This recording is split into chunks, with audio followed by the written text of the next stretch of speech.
Hello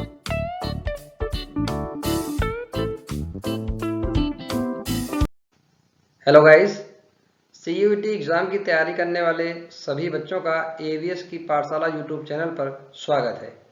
I hope आपकी तैयारी बहुत अच्छे से चल रही होगी और अपनी तैयारी को और बेहतर बनाने के लिए AVS की पाठशाला यूट्यूब चैनल से आप जुड़ सकते हैं। और आज हम केमिस्ट्री प्रैक्टिस सीरीज का प्रैक्टिस सेट तीसरा में जो कुछ इम्पोर्टेंट क्वेश्चंस हैं उनके बारे में डिस्कस करेंगे।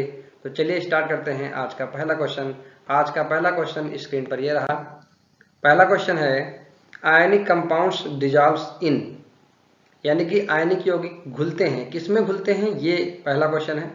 पहला ऑप्शन है पोलर सॉल्वेंट्स, दूसरा ऑप्शन है नॉन पोलर सॉल्वेंट्स, तीसरा ऑप्शन है ऑर्गेनिक सॉल्वेंट्स और चौथा ऑप्शन है नॉन एक्वस सॉल्वेंट्स, यानी जो मतलब जिसमें क्या होता है, वाटर नहीं होता है। तो जो आयनिक कंपाउंड्स होते हैं, आपको ये समझना है कि आयनिक कंपाउंड्स आयनिक कंपाउंड कौन से होते हैं, जैसे कि NaCl। NaCl क्या है, आयनिक कंपाउंड। आयनिक कंपाउंड वो होते हैं जिनके ऊपर प्लस और माइनस चार्ज जनरेट हो सकता है, उनको बोलते हैं आयनिक कंपाउंड्स। तो आयनिक कंपाउंड्स तो पोलर सॉल्वेंट में ही डिजॉल्व होंगे, कहां पर, यानी कि ए ऑप्शन इज द राइट। चलिए बढ़ते हैं नेक्स्ट क्वेश्चन की ओर। अगला क्वेश्चन है, while moving from left to right in periodic table in a period the electron affinity in general. यहाँ पर बात की गई है इलेक्ट्रॉन एफिनिटी की, और जो अगर हम आवर्त सारणी में बात करें पीरियोडिक टेबल में, अगर हम लेफ्ट से, किधर से, लेफ्ट से राइट की ओर मूव करते हैं तो इलेक्ट्रॉन एफिनिटी पर क्या फर्क पड़ता है। पहला ऑप्शन है रिमेन्स द सेम, यानी कोई फर्क नहीं पड़ता। डिक्रीज यानी घटती है, इंक्रीज यानी बढ़ती है, और चौथा ऑप्शन है बिकम्स जीरो, यानी शून्य होती है, कोई फर्क ही नहीं पड़ता है। तो आपको पता होना चाहिए कि इलेक्ट्रॉन एफिनिटी क्या होती है। इलेक्ट्रॉन एफिनिटी अगर आपको नहीं आप पता है तो आप तुरंत वीडियो को पॉज करके आप ढूंढिए इलेक्ट्रॉन एफिनिटी क्या होती है, ठीक है। अब हम लेफ्ट से राइट जब जाते हैं तो क्या होता है, इलेक्ट्रॉन जब ऐड होंगे किसी भी एटम में, तो ऐड कब होंगे, पहले बात तो उनका जब साइज बढ़ेगा, धीरे धीरे साइज बढ़ेगा तो क्या होगा, इफेक्टिव जो एटॉमिक चार्ज है वो क्या होगा, बढ़ेगा। इफेक्टिव एटॉमिक चार्ज बढ़ेगा तो उनकी जो इलेक्ट्रॉन को ऐड होने की संख्या वो भी क्या होती जाएगी, उसकी जो पावर वो बढ़ती जाएगी, यानी कि क्या होगा, बाएं से दाएं जाने पर क्या होगा, इंक्रीज होगा, यानी कि इलेक्ट्रॉन एफिनिटी क्या होगी, इंक्रीज होगी। चलिए बढ़ते हैं नेक्स्ट क्वेश्चन की ओर। अगला क्वेश्चन है, both the members of which the following pairs have almost the same size. पूछ रहा है कि इनमें चार ऑप्शन दिए गए हैं, चारों में जो एलिमेंट्स हैं, जैसे पहला टाइटेनियम जर्कोनियम, इस पे 4 प्लस लगे हुए हैं। दूसरा ऑप्शन है Ti+4, TH यानी थोरियम +4, जर्कोनियम और हाफनियम +4, जिंक और जर्कोनियम, जिंक +2, जर्कोनियम +4। ये पूछ रहा है इनमें लगभग समान आकार किसका होगा। तो इसका जो राइट ऑप्शन है वो क्या है, थर्ड, यानी सी इज द राइट ऑप्शन। क्यों है, क्योंकि जर्कोनियम और हाफनियम ये दोनों ऐसे एलिमेंट हैं जिनमें लेंथेनाइट कॉन्ट्रैक्शन जब होता है तो इनका जो साइज है वो क्या हो जाता है, ऑलमोस्ट सेम हो जाता है, ठीक है। क्यों होता है, due to lanthanide contraction. I hope आपको समझ में आ गया होगा। बढ़ते हैं नेक्स्ट क्वेश्चन की ओर। नेक्स्ट क्वेश्चन है, टिंचर आयोडीन इज। टिंचर तो आप लोगों ने नाम सुना ही होगा, जब आपको चोट लग जाती है, साइकिल चलाते हैं, बाइक चलाते हैं, गिर जाते हैं तो हॉस्पिटल जाते हैं, तो डॉक्टर एक ऐसा सोल्यूशन आपके चोट पे लगाता है जो आपको बहुत तेज लगता है ना, ऐसा लगता है कि वहां से उसको हटा दें, है ना, तो उसे बोलते हैं टिंचर। टिंचर आयोडीन सोल्यूशन होता है, वो किसका सोल्यूशन होता है, एक्वस सोल्यूशन ऑफ I2 होता है, solution of I2 in aqueous KI होता है, यानी पोटेशियम आयोडाइड में मिलाते हैं I2 का जली विलेन, या फिर एल्कोहलिक सोल्यूशन ऑफ I2, या फिर एक्वस सोल्यूशन ऑफ KI। ध्यान से समझिए इसको, है ना। तो क्या होता है, जब आप उस बोतल को देखेंगे ध्यान से तो उस पर लिखा रहता है एल्कोहलिक सोल्यूशन ऑफ I2, यानी कि आयोडीन का एल्कोहल में सोल्यूशन जब मिलाते हैं तो उसको बोलते हैं टिंचर। ओके, आई होप आपके समझ में आ गया होगा। बढ़ते हैं नेक्स्ट क्वेश्चन की ओर। अगला क्वेश्चन है, which one is the least basic oxide amongst the following, यानी इनमें से सबसे कम क्षारकीय ऑक्साइड कौन है। क्या पूछ रहा है, क्षारकीय ऑक्साइड पूछ रहा है। आपको क्षारकीय ऑक्साइड बताना है कौन है, Li2O, Na2O, BeO और MgO। तो आपको पता होना चाहिए कि जो सबसे कम क्षारीय होगा तो कोई तत्व तो वही तो सबसे कम क्षारकीय ऑक्साइड बनाएगा, तो कौन होता है? लिथियम होता है, यानी A option is the right answer. बढ़ते हैं नेक्स्ट क्वेश्चन की ओर। अगला क्वेश्चन है association of molecules in water is due to, यानी कि जो वाटर के मॉलिक्यूल हैं, जैसे मॉलिक्यूल एक ये हो गया, दूसरा मॉलिक्यूल, तीसरा मॉलिक्यूल, चौथा मॉलिक्यूल, पांचवा मॉलिक्यूल, छठवां मॉलिक्यूल, तो ये आपस में किस तरह से जुड़े रहते हैं? ये मॉलिक्यूल आपस में किस तरह जुड़े रहते हैं, किस बंध द्वारा जुड़े रहते हैं? पहला covalent bonding, hydrogen bonding, ionic bonding, van der Waals force. तो आप लोगों को बहुत अच्छे से पता होगा कि वाटर जो मॉलिक्यूल्स होते हैं उनमें क्या होता है? हाइड्रोजन बॉन्ड होता है। ओके, आई होप आपको समझ आ गया होगा। बढ़ते हैं नेक्स्ट क्वेश्चन की ओर। अगला क्वेश्चन है NH3 and BF3 form an adduct readily because they form. बहुत अच्छा क्वेश्चन है ये कि NH3 और BF3 आसानी से योगात्मक बनाते हैं। क्या बनाते हैं? योगात्मक बनाते हैं। और क्यों बनाते हैं? पूछा गया है कि योगात्मक क्यों बनाते हैं, है ना? क्यों बनाते हैं? पहला ऑप्शन ए कोऑर्डिनेट बॉन्ड, दूसरा ए कोवेलेंट बॉन्ड, तीसरा an ionic bond, A hydrogen bond. ये कह रहा है कि ये आसानी से बनाते हैं। क्यों? क्योंकि इनमें क्या होता है? अब आपको ये पता होना चाहिए कि जो NH3 है और BF3 है, NH3 एक लाइगेंड की तरह काम करता है ना? आप लोगों ने पढ़ा होगा कोऑर्डिनेशन कंपाउंड्स में। तो ये क्या बनाता है? कोऑर्डिनेट बॉन्ड बनाता है। क्या बनाता है? कोऑर्डिनेट बॉन्ड बनाता है। बढ़ते हैं नेक्स्ट क्वेश्चन की ओर। हमारा नेक्स्ट क्वेश्चन है इनऑर्गेनिक बेंजीन इज, यहाँ इनऑर्गेनिक होगा। ओके, क्या होगा? इनऑर्गेनिक। तो सबसे पहले हम ये समझ लेते हैं कि ऑर्गेनिक बेंजीन आपने देखा होगा। ऑर्गेनिक बेंजीन का फार्मूला क्या होता है? ऑर्गेनिक बेंजीन का फार्मूला होता है C6H6, यानी इसको हम ऐसे बनाते हैं, ये देखिए, यहाँ डबल बॉन्ड, यहाँ डबल बॉन्ड और यहाँ डबल बॉन्ड। यहाँ हर एक कोना आपको दिखाई दे रहा है, यहाँ पे एक एक कार्बन होता है और हर एक कार्बन के पास एक एक हाइड्रोजन जुड़ा होता है। इसके बोलते हैं ऑर्गेनिक बेंजीन। यहाँ पर पूछा गया है इनऑर्गेनिक बेंजीन कौन होता है। इनऑर्गेनिक बेंजीन में देखिए B3N3H6, B2H6 या BH3NH3, BH3। ओके, चलिए, तो यहाँ देखेंगे ये हमारा पहला ऑप्शन सही ऑप्शन है, यानी B3N3। इसका हम लोग स्ट्रक्चर देख लेते हैं। BN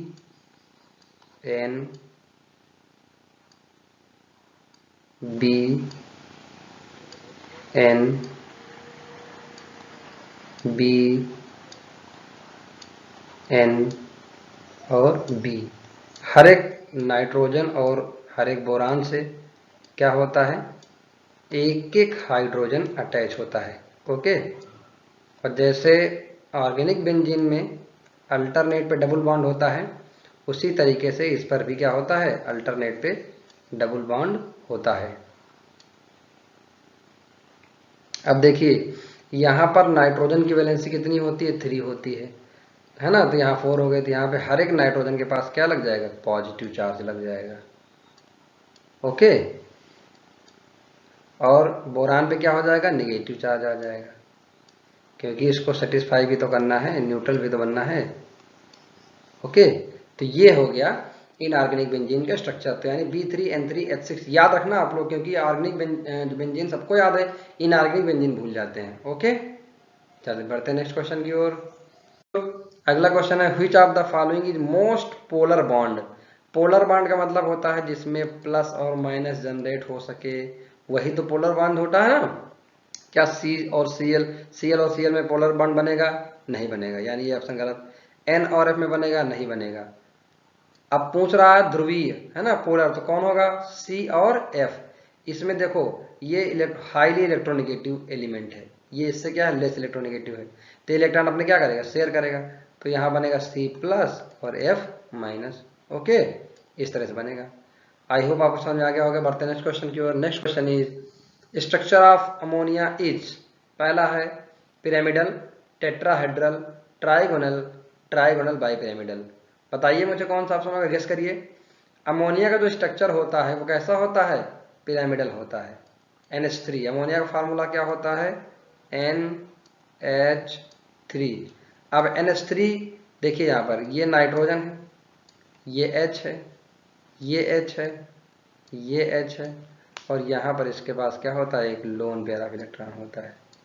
क्या होता है? लोन पेयर ऑफ इलेक्ट्रॉन होता है। तो इसके स्ट्रक्चर कुछ इस तरह से बनता है, ऐसे इस तरह से स्ट्रक्चर बनता है, जैसे मतलब ऐसा लगता है कि एक पिरामिड है, तो इसलिए इसको क्या कहा जाता है, पिरामिडल स्ट्रक्चर होता है यानी। ठीक है, आई होप आपको समझ आ गया। बढ़ते हैं नेक्स्ट क्वेश्चन की ओर।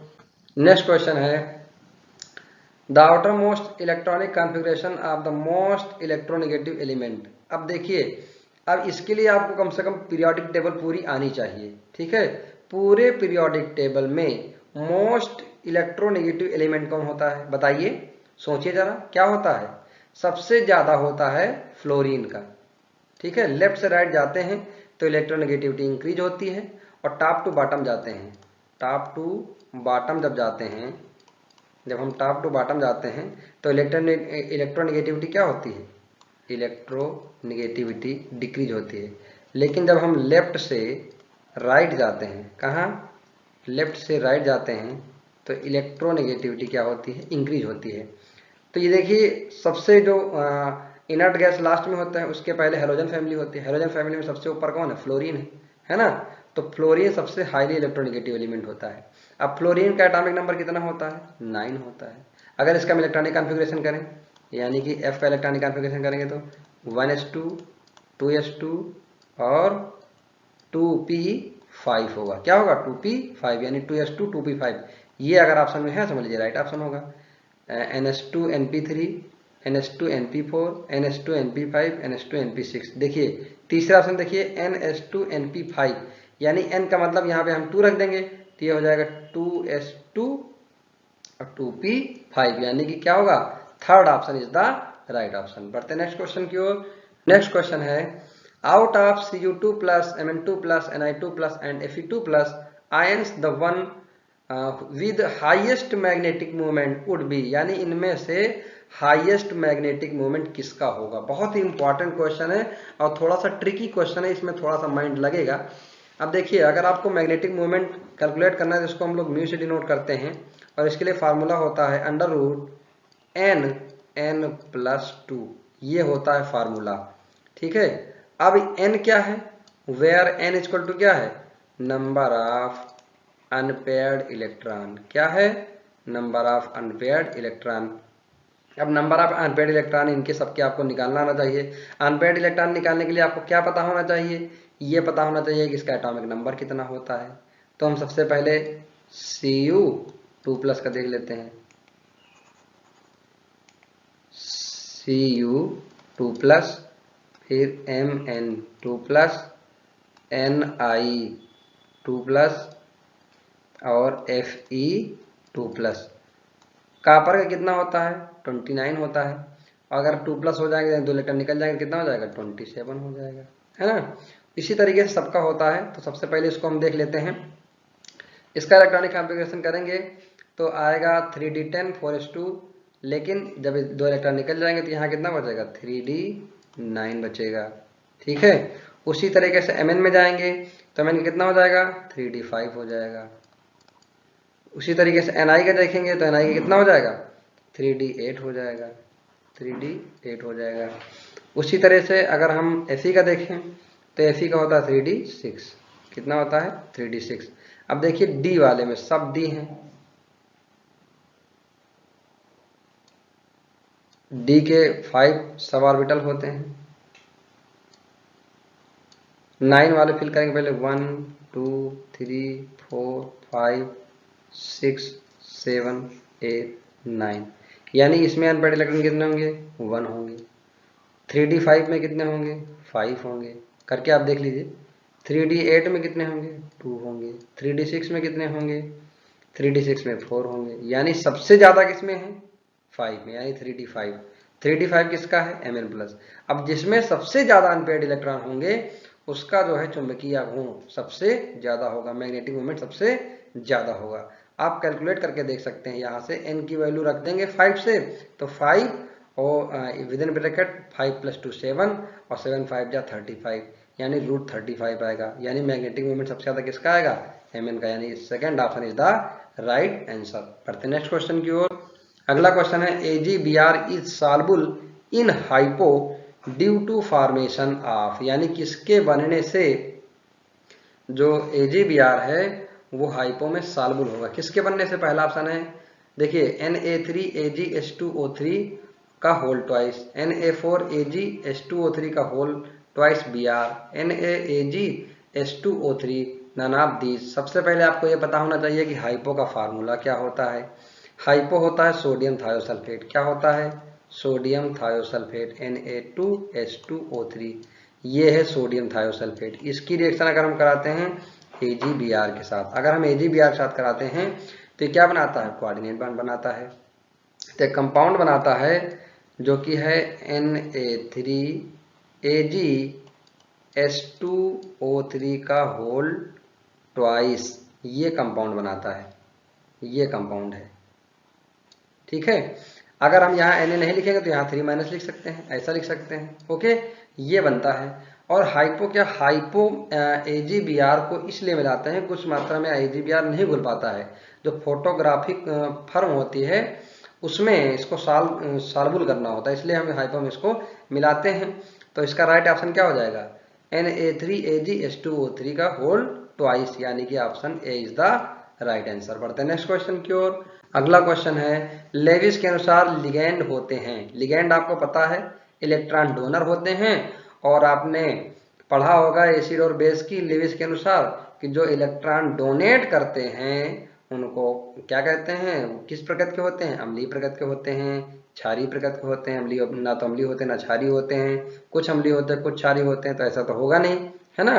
तो लेविस के अनुसार लिगेंड क्या होता है? इलेक्ट्रॉन डोनर होते हैं, और अगर इलेक्ट्रॉन डोनर है तो क्या होंगे? वो क्षारीय प्रकृति के होते हैं, यानी option B is the right answer. बढ़ते हैं नेक्स्ट क्वेश्चन की ओर। अगला क्वेश्चन है, अष्टफलकीय क्षेत्र में 3D कक्षकों का विभाजन होता है। देखिए बहुत ही इंपॉर्टेंट क्वेश्चन है। कोई भी कक्षक होगा अष्टफलकीय है तो वो या तो देखिए कितने स्तरों में बढ़ता है? 2 स्तरों में, 3 स्तरों में, 4 स्तरों में, 5 स्तरों में। तो आपने पढ़ा होगा जब बी स्प्लिटिंग होती है तो EG और T2G में स्प्लिटिंग होती है, यानी 2 स्तरों में इसका जो है विभाजन होता है, यानी option A is the right answer. बढ़ते हैं नेक्स्ट क्वेश्चन की ओर। अगला क्वेश्चन है, deficiency of vitamin D produces. अब देखिए विटामिन डी कहाँ कहाँ से मिलती है? विटामिन डी आपको मिल्क से मिलता है, आपको सनलाइट से मिलता है ना। तो इसकी कमी से क्या होता है? नपुंसकता होती है, या बेरी बेरी होता है, या रिकेट्स होता है, या नर्वस डिसऑर्डर होता है। तो नपुंसकता विटामिन ई से होता है, बेरी बेरी बी से होता है, रिकेट्स विटामिन डी की कमी से होता है। वेरी गुड, ये आपका आंसर, right answer C option is the right answer. Okay, बढ़ते हैं क्वेश्चन की ओर। हीमोग्लोबिन है, हीमोग्लोबिन क्या है? देखो यहाँ साफ साफ लग रहा है, एक यहाँ पर हीमोग्लोबिन अगर हम तोड़ें तो एक वर्ड है हीम और दूसरा है ग्लोबिन। ठीक है, हीम का मतलब होता है आयरन, और ग्लोबिन क्या है? एक प्रोटीन है। क्या है? एक प्रोटीन है। ओके, तो एक विटामिन है? नहीं। एक एंजाइम है? नहीं। कार्बोहाइड्रेट है? नहीं। तो यानी option C is the right answer, globular protein, यानी कि हीमोग्लोबिन क्या है? ग्लोब्यूलर प्रोटीन है। हीमोग्लोबिन का कार्य होता है कि हमारे ब्लड में जो ऑक्सीजन होता है जो फेफड़े में जाता है, वो फेफड़े से ब्लड में जाता है, और ब्लड से पूरे सेल्स को डिस्ट्रीब्यूट करने में, यानी कैरियर का काम करता है हीमोग्लोबिन। बढ़ते हैं नेक्स्ट क्वेश्चन की ओर। अगला क्वेश्चन है, main oxidation state of thorium. Thorium अभी कुछ थोड़ी देर पहले आपने देखा था, थोरियम को हम लोग किससे डिनोट करते हैं? TH से, और इसका ऑक्सीडेशन स्टेट कितना होता है? +4 होता है। कितना होता है? +4 होता है। तो इसका ऑक्सीडेशन स्टेट क्या होगा? +4, यानी कि option C is the right option. बढ़ते नेक्स्ट क्वेश्चन की ओर। अगला क्वेश्चन है, Leclanche cell and Daniell cell are example of. देखो आपने पढ़ा होगा इलेक्ट्रोकेमिस्ट्री में लेक्लांसे सेल और डेनियल सेल, ये दोनों कैसे सेल हैं? पहला ऑप्शन, दोनों शुष्क सेल हैं, दोनों गीले सेल हैं। एक शुष्क सेल एक गीला सेल है, एक गीला सेल दूसरा शुष्क सेल है। तो देखिए दोनों क्या हैं? दोनों गीले सेल होते हैं। H2SO4 में हम थोड़ा सा उसको डिप करते हैं और इस तरह सेल बनाते हैं, फिजिक्स में भी आप लोगों ने पढ़ा होगा जो प्रैक्टिकल करते हैं। ओके, तो B option is the right option, यानी दोनों कैसे हैं? गीले सेल होते हैं। बढ़ते हैं नेक्स्ट क्वेश्चन की ओर। अगला क्वेश्चन है, the auto catalyst formed in the reaction of acidified potassium permanganate with oxalic acid at high temperature. पहली बात तो आपको ध्यान देना है कि यहाँ वर्ड आया है ऑटो कैटलिस्ट। ऑटो कैटलिस्ट क्या होते हैं आप मुझे कमेंट बॉक्स में बताइए। दूसरा कह रहा है कि किसके साथ रिएक्शन करा रहे हैं? एसिडिफाइड पोटेशियम परमैंगनेट, यानी KMnO4 है वो कैसा है? एसिडिफाइड है, उसकी रिएक्शन ऑक्सैलिक एसिड के साथ करा रहे हैं। टेम्परेचर यहाँ क्या होगा? हाई टेम्परेचर होगा। यहाँ पे हम लिख सकते हैं हाई टेम्परेचर। टेम्परेचर कैसा होना चाहिए? हाई। तो ये पोटेशियम परमैंगनेट है और ये जो है ये है ऑक्जेलिक एसिड। क्या है ये? ऑक्जेलिक एसिड है। और ऑक्जेलिक एसिड जो होता है इसको मैंने क्या कर दिया है? एसिडिफाई कर दिया है, इसमें मिला दिया है तो एसिडिक हो गया है।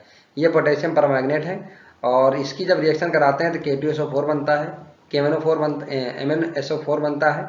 और ये जो MnSO4 बन रहा है यहाँ पर, ये ऑटो कैटालिस्ट की तरह काम कर रहा है।